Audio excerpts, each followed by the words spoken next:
Hello दोस्तों, नमस्कार। कैसे हैं आप लोग। आज हम बात करेंगे यूपी डीएलएड जो अपनी क्लासें चल रही हैं ना, ठीक है। उसमें आज हम करेंगे 2024 का पेपर, ठीक है। कौन सा करने वाले हैं? 2024 का पेपर करेंगे, डीएलएड फर्स्ट सेमेस्टर, ठीक है। तो क्लास चलनी 2025 की मैथ की यूनिट के, उसमें 5 यूनिट हो चुके हैं। वो क्लासें नहीं देखी, जरूर देखी जाके। नहीं, आज ये वाली क्लास जो 2024 में पेपर आया हुआ है मैथ का, वो देखेंगे संपूर्ण सॉल्यूशन के साथ। उसमें कैसे होता है, देखिए पेपर कैसा आता है। सबसे पहले आपको ये भी पता होना चाहिए पेपर कैसे आता है। तो ये देखो, जैसा भी हमने पेपर इसमें लगाया 2024 का ही पेपर है। सबसे पहले आपको हम पेपर दिखाएंगे, उसके बाद उसके सॉल्यूशन क्वेश्चन करेंगे, ठीक है। और चैनल पर नए हो तो चैनल जरूर सब्सक्राइब कर लो और अपने दोस्तों को भी शेयर कर दो, ठीक है। सबसे पहले हम देखते हैं कि 2024 में पेपर कैसे आया था, ठीक है। ये पेपर देखिए आप, दिख रहा होगा पेपर, आपको दिख रहा होगा। ये पेपर देखिए, देखो 2024 का पेपर है। देखो ये 25 नंबर का होता है। सबसे पहले आपको पता होना चाहिए 25 नंबर का होता है। और पासिंग मार्क्स आपके कितने, पास आप कितने होते हो? पास आपको यहाँ पे 12 नंबर लाने पड़ते हैं। 12 नंबर आपके हैं तो आप पास हो जाओगे, ठीक है। 12 नंबर आपके पास होते हैं। टोटल क्वेश्चन आते हैं इसमें 18 क्वेश्चन आते हैं। 18 क्वेश्चन इसमें आपके आते हैं 18, जिसमें आपको 5 ऑब्जेक्टिव होते हैं। 5 ऑब्जेक्टिव होते हैं, ठीक है। और 6 वन लाइनर होते हैं, और उसके 2-2 नंबर के होते हैं, ठीक। इसमें आपको 12 नंबर पास होते हैं। और एक टाइम कितना होता है, समय आपका इसमें होता है, समय 1 घंटे का होता है। 1 घंटे का साथ समय होता है, 1 घंटा का समय होता है इसमें। 1 घंटे में ये सारे क्वेश्चन आपको करने होते हैं। 1 घंटे में ये सारे क्वेश्चन आपको करने होते हैं। देखिए, ये देखो, एक क्वेश्चन नंबर 1 है, 2 है, 3 है, 4 है। सही दिख रहा है? नहीं दिख रहा है, आप क्वालिटी बढ़ा लीजिए फ़ोन की, आपको दिखने लगा। देखो ये 1-1 नंबर के हैं। इसमें हम ये आज सॉल्यूशन करेंगे। पहले आप इसे पेपर को देखिए सही से कि आपको कैसा पेपर आता है, ठीक है। हमारा कराने का मतलब यही था कि सबसे पहले आपको पेपर दिखाया जाए, उसके बाद आपको आइडिया लगेगा कि हमें तैयारी कैसे करनी है और कहाँ से तैयारी करनी है, ठीक है। कोई भी दिक्कत नहीं होगी आपको। पेपर देख लिया, चलो आगे बढ़े। कमेंट करो पेपर देख लिया। देखो ये अति लाहुती आते हैं 6 नंबर के, ठीक। 6 नंबर के। ऑब्जेक्टिव कितने आते हैं? 5 नंबर के। 11 हो गए, बच्चे कितने? 11 और हमें 25 करने हैं, तो ये आते हैं आपके अति लाहुती आपके हैं 14 नंबर के। ये आपके 14 नंबर के आते हैं, 2-2 नंबर के आते हैं, ठीक है। ये 2-2 नंबर के क्वेश्चन आते हैं। तो ये देख लिया पेपर, पेपर देख लिया। चलो देखते हैं क्वेश्चन इसके। जैसे फर्स्ट क्वेश्चन देखिए आप, क्वेश्चन नंबर फर्स्ट देखिए आप। क्वेश्चन नंबर आप फर्स्ट देखिए कि क्या कह रहा है। क्वेश्चन नंबर फर्स्ट ये आया हुआ क्वेश्चन, इसमें 0.6 इंटू 0.4 का मान ज्ञात करना है। आपको गुणा करनी आती है तो आप कैसे करोगे, ये हमने आपको सिखाया भी है। तो ये आपको कैसे करना था, सबसे पहले आपको 6 इंटू 4 की गुणा करनी थी। 6 इंटू 4 कितने होते हैं? 24 होते हैं। 24 होते हैं। अब आपको हमने क्या सिखाया था, देखो 0.6 इंटू 0.4 ही तो है। 0.6 या 0 यहाँ पे लगा लो, एक ही बात है भाई, ये हटा दो पूरा। ये 24 है। यहाँ पे आपको क्या करना था, जैसे आपको 0.6 दिया है इंटू 0.4।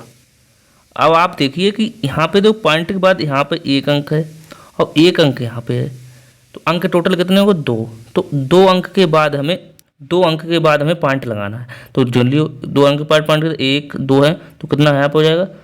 तो 0.24 यहीं पे तो लगाएंगे, कोई दिक्कत नहीं। तो ये ऐसे करके इसे करना था, ये 1 नंबर में आता है। तो देखो ये इसका राइट आंसर हो जाएगा। आपको सीधे सीधे पहले इसकी गुणा कराना है। 24 हो गया, पॉइंट का अभी छोड़ ही दो। जैसे पॉइंट देखो कितने अंक है, पॉइंट के बाद एक अंक हमारा, एक ये है, एक ये, 2 हो गए, तो 2 के बाद 0 बढ़ा दो, ठीक है। ये ऐसे नहीं आप करना चाहते तो ऐसे भी कर सकते थे, जैसे 0.6 है अब इंटू 0.4 है। गुणा तो आपको करनी थी, कैसे करनी थी, तो 24 हो जाते हैं। तो 24 पूरे लिख लो। तो ऐसे कर दो, ऐसे कर दो, ऐसे आप कर दो, जैसे आपका मन हो वैसे आप कर सकते हो। तो ऐसे करके ये 1 नंबर में आपको क्वेश्चन पूछा हुआ है, ठीक है। दूसरा देखिए, डी देखिए, ये कह रहा है वह संख्या ज्ञात कीजिए जिसका 24% 96 के बराबर है। वह संख्या ज्ञात कीजिए जो 24% के 96 के बराबर है। तो कैसे आपको करना था, जैसे वह संख्या हमने कोई संख्या हमने x मान ली, कोई संख्या हमने x मान ली, कोई संख्या हमने x मान ली, कोई दिक्कत, x हमने मान ली, इसका 24%, 24% ऐसे तो करें 24/100, ऐसे यहाँ देखो 24% यही तो लिखेंगे, 24%, 24% बराबर कितने 96, यही तो करेंगे। अब क्या करेंगे, परसेंटेज को हम भिन्न में बदलेंगे, तो x इंटू 24 को ऐसे लिखते हैं 24/100 लिख लेंगे, कोई दिक्कत नहीं होनी चाहिए, बराबर 96, यही तो था, ये इसमें पूछा गया था। अब आपको क्या करना है, जो गुणा वाली चीज़ है वो पहुंच जाएगी आपकी भाग में, भाग वाली चीज़ गुणा में पहुंच जाएगी, और जो भाग वाली चीज़ है वो गुणा में पहुंच जाएगी, और जो गुणा वाली चीज़ वो भाग में पहुंच जाएगी। तो कैसे करना, x बराबर कितना हो जाएगा हमारा 96 इंटू 100 बटे कितना हो जाएगा 24, 24 हो जाएगा। अब आप काटिए इसे, कैसे काट दो, 24 चौक 96, 4 बचे, तो बराबर कितना आ जाए, x बराबर 4 इंटू 100, तो बराबर x बराबर कितना आ जाएगा 400। तो ये ऐसे करके इसे करना था, तो 400 राइट आंसर आ रहा है, 400 राइट आंसर आ रहा है। तो इसे ऐसे करके ऐसे करना चाहता, वन लाइनर में ये क्वेश्चन पूछा गया था, तो इसे आपको ऐसे करके करना था, ठीक है। इसे नोट कर लीजिए, इसे आप नोट कर लीजिए। नेक्स्ट क्वेश्चन देखिए, नेक्स्ट क्वेश्चन देखिए, तिर्यक रेखा के एक ओर, ये कह रहा है तिर्यक रेखा के एक ओर के अंतःकोणों को कहते हैं, बताओ। तिर्यक रेखा के एक ओर के अंतःकोणों को क्या कहते हैं, इसे कहते हैं संपूरक कोण, क्योंकि तिर्यक रेखा मतलब ऐसे तिर्यक रेखा है, इसके ये कोण खींचोगे ऐसे करके, तो ये वाला खींचोगे तो इसका पूरक कोण कितना 180 का बनता है। पूरक कोण कितना होता है 180, मतलब पूरा कोण बन जाता है। तिर्यक रेखा की ओर से मतलब पूरक कोण योग इसका 180 होता है, ठीक है। योग कितना होता है इनका 180 होता है, योग 180 था। ऐसे ऐसे ऐसे करना था। तो आप इसे, जैसे आपको ये पेपर दिखा रहे हैं, जैसे यहाँ पे कोई नाम भी दे दो, आप जो भी नाम देना चाहो, ए है, बी है, जो भी आप नाम देना चाहो, और सी है, डी है, ये आप नाम दे भी दे सकते हो। ऐसे करके ऐसे करना, तो इसे ये संपूरक कोण कहते हैं, ठीक है। जैसे आपने, जैसे अब ये आपको हम पेपर दिखा रहे हैं, और आपकी क्लासें भी यूट्यूब पे फ्री चल रही हैं, चैनल पे फ्री चल रही हैं, तो ये पूरा सिलेबस आप करके जाओगे तो आपको एक भी ऐसा क्वेश्चन नहीं होगा जो आपसे बाहर से पूछा जाए। ऐसा आप, हम वादा करते हैं आपसे, एक भी ऐसा क्वेश्चन नहीं होगा जो आपसे बाहर से पूछा जाए, ठीक है। तो इसलिए ये क्लासें जरूर आप देखिए, और ये पेपर दिखाने का मकसद यही था कि आपको आइडिया लग जाए कि पेपर कैसा आता है, ठीक है ना। चलो नेक्स्ट देखते हैं। और सबसे ज़्यादा बच्चों की मैथ में ही बैक लगती, कह रहा है दो क्रमागत दो पूर्णांकों का अंतर होता है, क्रमागत दो पूर्णांकों का अंतर कितना होता है। हमेशा दो पूर्णांक संख्या का अंतर होता है 1। आप कोई सी भी संख्या ले लो, इसका हमेशा एक, जैसे 5 6 क्रम से आ रही है, अंतर देखो एक का ही तो है। जैसे आप ले लो -4 और -3, अंतर देखो दोनों का एक ही तो आ रहा है, हमेशा प्लस का ही आएगा, चाहे माइनस हो चाहे प्लस हो, हमेशा अंतर एक ही आता है। जैसे आप देख लो, कोई सी भी संख्या ले लो आप, क्रम से आ रहे 7 8, अंतर देखो आप एक ही तो आ रहा है अंतर। 9 10 ले लिया आप, अंतर देखो आप 10 से एक ही तो आ रहा है, तो अंतर आपका ये एक ही आएगा, वो भी आएगा प्लस का। तो ये क्वेश्चन आपका 20 राइट हो जाएगा, ठीक है। बहुत बच्चे एक लगाया है, ये गलत है, ठीक है। नेक्स्ट क्वेश्चन देखिए, ये किस संख्या में 3 के स्थानीय मान सबसे कम है। 3 का सबसे पहले आप यही काट दो, ये देखो इसमें 3 अंक नहीं 4 अंक है, 1 2 3 4 5 अंक है, इसमें 4 अंक है, इसमें 4 अंक है, तो यही तो हुआ इसका सबसे कम मान। स्थानीय मान का 3 का मतलब वो 3 अंक होना चाहिए। इसमें देखो 5 अंक हैं, इसमें 4 अंक हैं, इसमें 4 अंक हैं, तो ये इसका स्थानीय मान होता है। और पूछा गया सबसे कम, ठीक है। तो ये आपको ऐसे करना था। नेक्स्ट है, आपको ऐसे क्वेश्चन पूछे जाते हैं।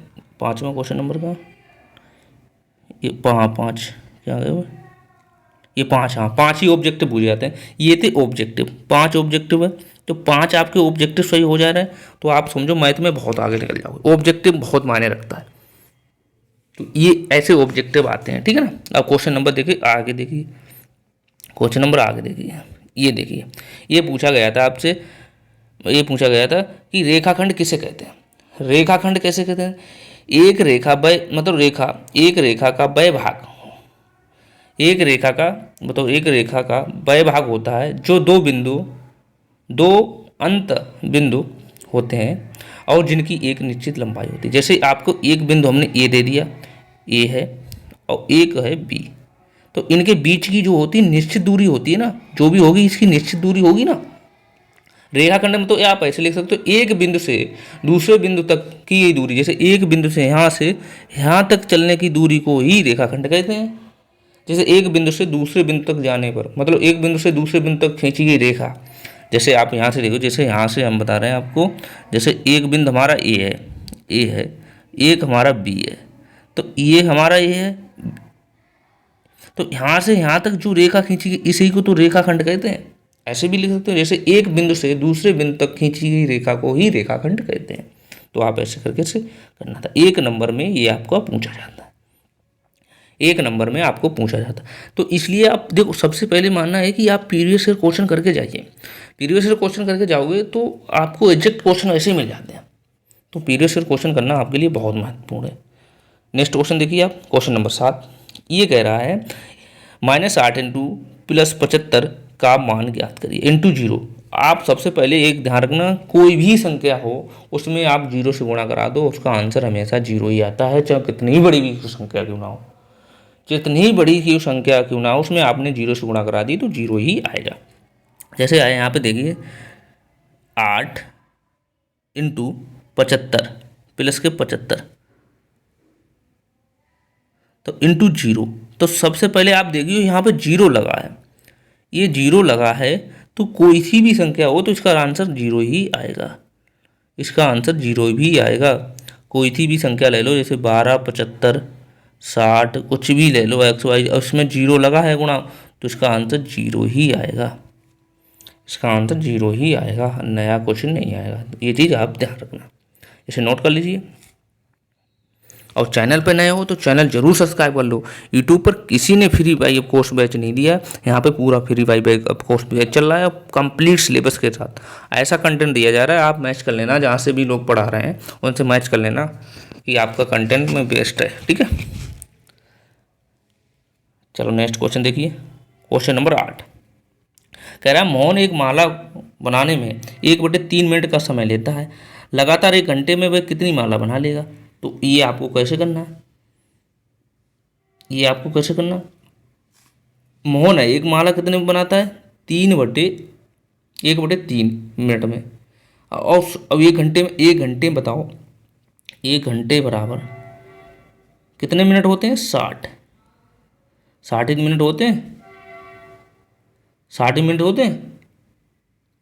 तो ये हमारा 1 घंटे के बराबर है, तो 1 घंटे के बराबर है, घंटा के बराबर है ना, तो इसे मिनट में बदलना, तो 1/3 बराबर 60 हो जाएगा, 60 हो जाएगा। ये गुणा हम ये वाला पद किधर पहुंच जाएगा, इधर पहुंच जाएगा, तो 1 बराबर कितना हो जाएगा, 180।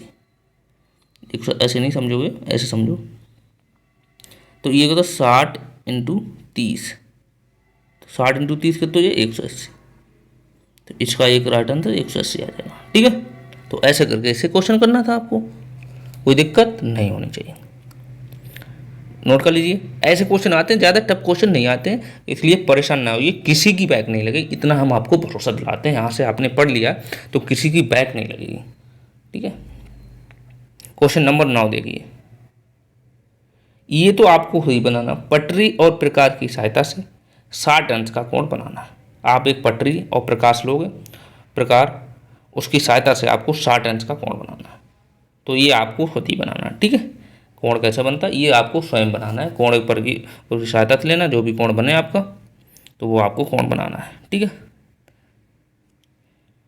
ऐसे करके नाप नहीं लेना, ऐसे बना ले 60, ये दे दो, बी दे दो, सी दे दो, 60 अंश का कोण बनाना है, ठीक है। ये आपको खुद ही बनाना है, ऐसे क्वेश्चन बना दें। हमेशा क्वेश्चन जब पेपर देने जाओ तो पटरी प्रकार जो भी हो सब आपको साथ में ले जाना है, ठीक है। नेक्स्ट क्वेश्चन देखिए, 10 क्वेश्चन देखिए। 3 अंकों की सबसे बड़ी संख्या की उत्तरवर्ती बताओ। क्वेश्चन में पूछा गया था 3 अंकों की सबसे बड़ी संख्या, 3 अंकों की सबसे बड़ी संख्या, 3 अंकों की सबसे बड़ी संख्या पर लिख लो। 3 अंकों की आप सबसे बड़ी संख्या लिख लो।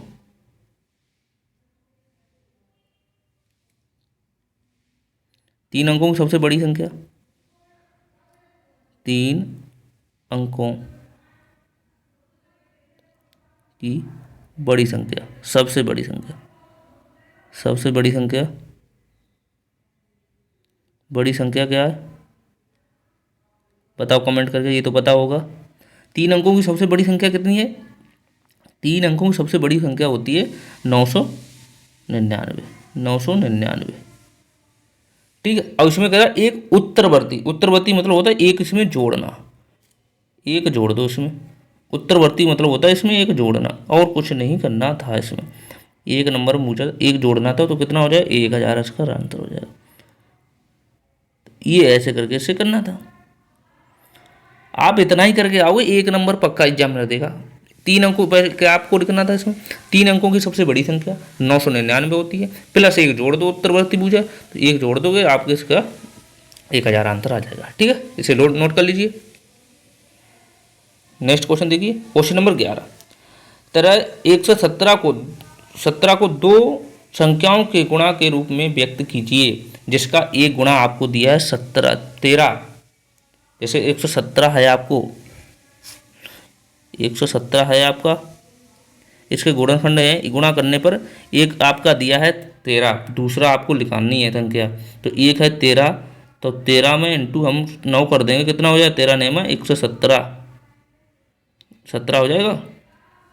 तो ये पूरा पूरा हो गया। तो ये पहली संख्या, एक संख्या क्या है हमारी, एक संख्या क्या है इसमें, एक संख्या है 13, और दूसरी संख्या क्या हो जाएगा, दूसरी संख्या 9 हो जाएगी। तो ये आपको करना था इसमें, और कुछ नहीं करना है इसमें। जैसे 117 को के गुणनखंड करने थे, देखो 9 से पहले उससे तो 13 में 117 होते हैं। तो ये क्वेश्चन आप पढ़ोगे, ये आप तो बेसिक क्वेश्चन होते हैं, बिल्कुल बेसिक क्वेश्चन, ये आप खुद ही कर जाओगे, ठीक है। चलो और देखते हैं, नोट कर लीजिए इसे। ये तो डबल हो गया। ये क्वेश्चन देखिए 12, क्वेश्चन नंबर 12 क्या कह रहा था, ये अब आ गया ये 2 नंबर वाले क्वेश्चन, ये आपके आ गए 2 नंबर वाले क्वेश्चन, ये हो गए 2 नंबर वाले, ये आपको 2 नंबर में पूछा जाएगा क्वेश्चन।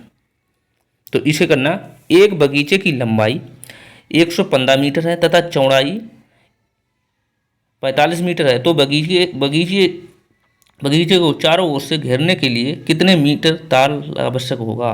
तो इन्होंने कहा, क्वेश्चन आप पढ़िए पहले, एक बगीचे की लंबाई 115 मीटर है तथा चौड़ाई 45 मीटर है, तो बगीचे को चारों ओर घेरने के लिए कितने मीटर तार की आवश्यकता होगी। तो इसमें एक सूत्र होता है, इसमें देखो आपकी लंबाई कितनी दी है, लंबाई आप देखिए, इसमें आपकी लंबाई दी है आपकी,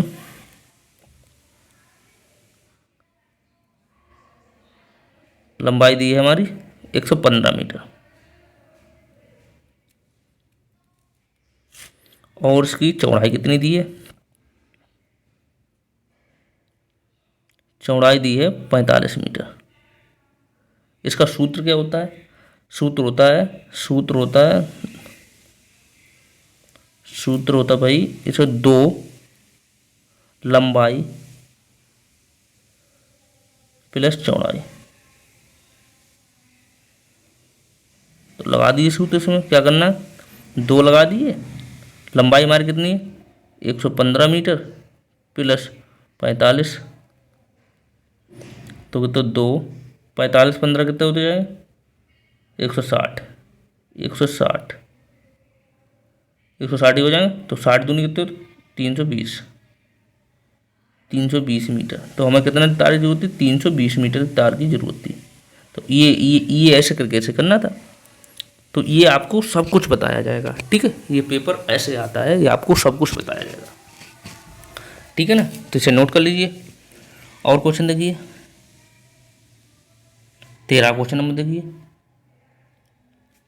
13 क्वेश्चन नंबर आप देखिए, क्वेश्चन नंबर 13 देखिए। इसमें क्या है, त्रिभुजों के आधार पर, भुजाओं के आधार पर त्रिभुजों का वर्गीकरण कीजिए। भुजाओं के आधार पर, भुजाओं के आधार पर त्रिभुज कितने प्रकार के होते हैं? 3 प्रकार के होते हैं। कौन से होते हैं? कौन कौन से होते हैं 3 प्रकार के? नंबर 1 होता है विषमबाहु त्रिभुज। विषम, सबसे पहले क्या होता है? विषमबाहु त्रिभुज।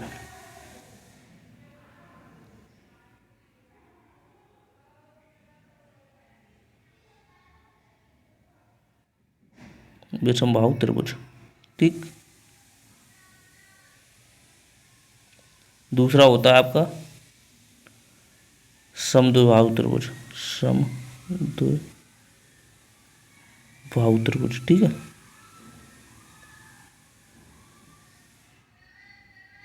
त्रिभुज, त्रिभुज।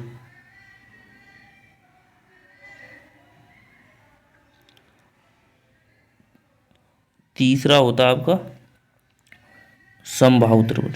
समबाहु त्रिभुज। तो ये आपको बनाना था बस। 3 त्रिभुज होते हैं, तीनों आपको बनाने थे। किसके आधार पर? भुजा के आधार पर। भुजा के आधार पर बनाना था। सबके पहले आप देखिए समबाहु त्रिभुज। समबाहु त्रिभुज आप देखिए, समबाहु त्रिभुज कैसा बनता है?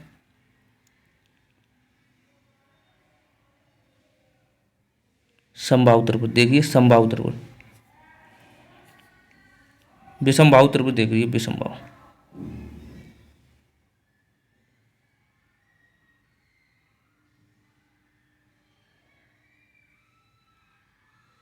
विषमबाहु त्रिभुज देखिए, ये छोड़ो, विषमबाहु त्रिभुज,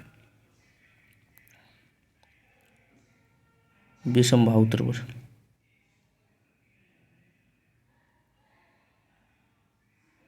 ये है आपका विषमबाहु त्रिभुज।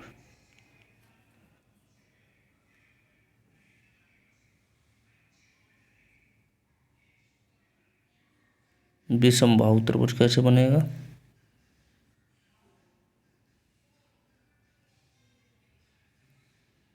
ये होगा विषमबाहु त्रिभुज। अब देखो द्विबाहु त्रिभुज क्या हो जाएगा? ये आप देखिए, ये कैसे बनेगा? ये आपका बनेगा,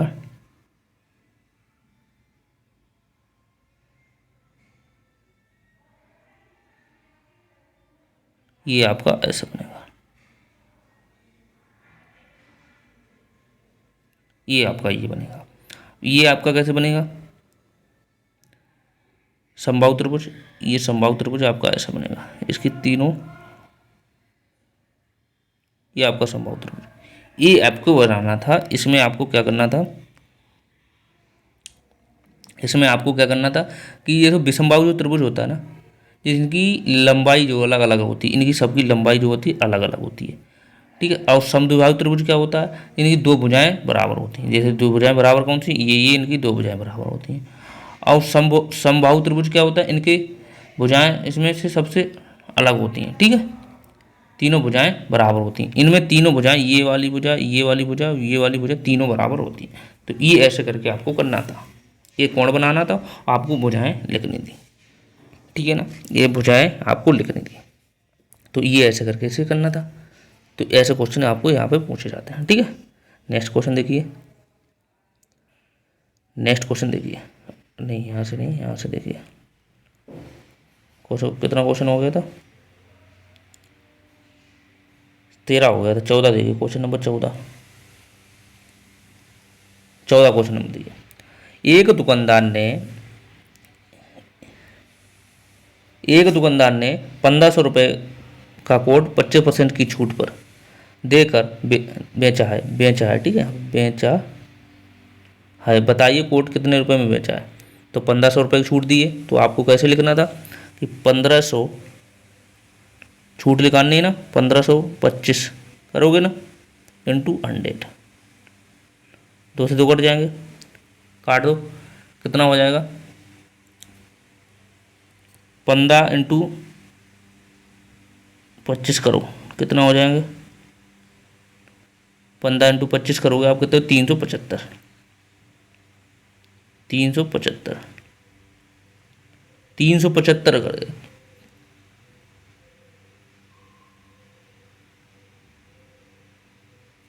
375 हो जाएगा। अब 375 उसने छूट दी, कितने, 1500 में बेचता था, 1500 में से 375 घटा दो, 375 घटा दो, कितना बचेंगे, 1125। तो कितने रुपए में उसने दिया, 1175 रुपये। तो ऐसे करके ऐसे करना था, तो इसे ऐसे करना था। ठीक है, तो ये क्वेश्चन हम सारे आपको कराएंगे, अच्छे लेवल के कराएंगे, जो क्वेश्चन आते हैं वो भी कराएंगे। हम आपको केवल नहीं पेपर दिखा रहे हैं अभी, और सोल्व भी करा रहे हैं। नेक्स्ट क्वेश्चन देखिए, 15 हो गया, ये क्या था, 14 था, ये 14 था। अब 15 देखिए। अब क्वेश्चन नंबर 15 करें कि दो संख्याओं का लासा तथा मासा इतना इतना दिया है, 4 × 75 दिया है। यदि दोनों संख्याओं का अनुपात इतना है तो बड़ी संख्या आपको बतानी है। तो आपको ये कैसे करना था, हमारे पास लासा कितना दिया है, मासा कितना दिया है, हमारे पास मासा हमारे पास कितना दिया है, 5 दिया है, और लासा कितना दिया है हमारा, 175 दिया है। कितना दिया, 175 175 दिया, कोई दिक्कत नहीं। अब हमें इसमें पूछा कि बड़ी संख्या का अनुपात कितना दिया, अनुपात कितना दिया, अनुपात दिया है 5:7। अब आपको करना क्या था, इसमें कुछ नहीं करता, लासा इंटू मासा इंटू पहली संख्या इंटू दूसरी संख्या। तो आपको क्या करना था, इसमें इसका सूत्र होता है, इनकी दोनों को गुणा करा दो। तो ये तो 5x से मान ले, इसे हम 5x मान लेंगे, इसे हम मान लेंगे 7x, कोई दिक्कत नहीं। तो हो जाएगा यहाँ पे पहली संख्या इंटू दूसरी संख्या, इनका अनुपात कितना जी, 5x इंटू 7x बराबर कितना आ जाएगा, 5 × 75।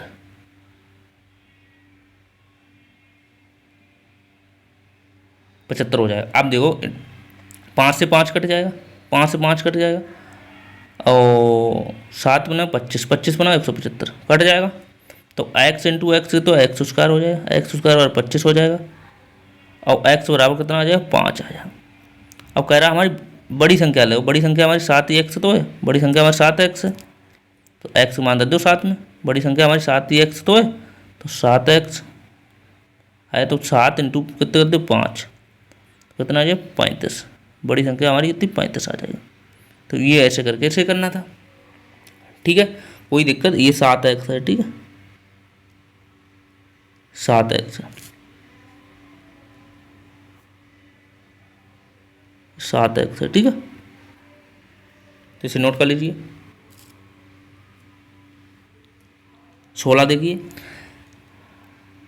क्वेश्चन नंबर 16 देखिए, कह रहा है इतने इतने को घटाना था आपको। कैसे घटाना था, जैसे x² माइनस 5x प्लस के 4, ये समीकरण नंबर 1 हो गया। अब ये दूसरा समीकरण कहते हैं 3x² माइनस के 6x प्लस के 3 बराबर समीकरण नंबर 2। ये दोनों को घटाना था, तो घटा दो उसे। कैसे घटाओगे, घटाना था आपको, तो कहते हैं माइनस प्लस माइनस, घटा दो, कितना हो जाए, -3 है, उनके तो माइनस के 2x प्लस के 6 है, और वैसे हैं तो फिर प्लस के x, प्लस के 3 है, माइनस के 3 है, प्लस के 1 है, तो प्लस के 4 है। तो ये से घटा के ऐसे करके ऐसे करना था बस, और इसमें कुछ करना ही नहीं, घटाना ही तो था, इसमें घटा दोगे बिल्कुल, या काटो पीटोगे तब भी है, नहीं घटाना है तो इसमें घटा ही दो। ऐसे नहीं करना चाह रहे थे, इसे तो ऐसे भी कर सकते हैं, दूसरा तरीका जैसे घटाने पूछा था। जैसे आपको कैसे करना था, पहले पद लिख लेना x माइनस 5x प्लस के 4, ये था, ये ब्रैकेट आप ऐसे लिख सकते हो। तो ठीक, दूसरा घटाने की बात करें, यहाँ पर हमने घटाना चिन्ह लगा लिया। दूसरा पद लिख लो 3x² माइनस 6x प्लस के 3, तो ये घटा दो, बात तो एक ही पड़ती, माइनस के अंदर गुणा करा दो, ये प्लस तब भी तो हो जाएगा, ये माइनस हो जाएगा। तो बात ऐसे भी कर सकते हो या ऐसे कर सकते हो। नेक्स्ट क्वेश्चन देखिए, कितने हो गए, क्वेश्चन 16 हो गया। क्वेश्चन नंबर 17 देखिए, 17 देखिए, 17 क्या था, विजातीय व्यंजनों को, विजातीय व्यंजक किसे कहते हैं? तो आप विजातीय व्यंजन देख लीजिए किसे कहते हैं। विजातीय व्यंजन जिन व्यंजनीय व्यंजकों के पद समान विजातीय गुणनखंड ना हो, विजातीय व्यंजन कहलाते हैं। कोई दिक्कत नहीं है। इसकी डेफिनेशन जैसे आप देख लो, जैसे देख लो, जैसे -3x और -7x दोनों को अलग अलग है, विजातीय व्यंजन है, तो ये विजातीय व्यंजन, ऐसे आपको इसे करना था। और कोई क्वेश्चन? 18 क्वेश्चन नंबर बचा हुआ, 18 और बचा एक, इसमें नहीं है ना, 18 कहाँ गए, 18 बचा है यहाँ पे, हाँ 18 देखो, 18 क्वेश्चन नंबर ये। अजय के घर से बाजार की दूरी 11 पॉइंट कितनी है, 11.5 है किलोमीटर दूरी है। उसी रास्ते उसका विद्यालय भी, विद्यालय बाजार की दूरी इतने 0 पॉइंट कितनी है, 1.525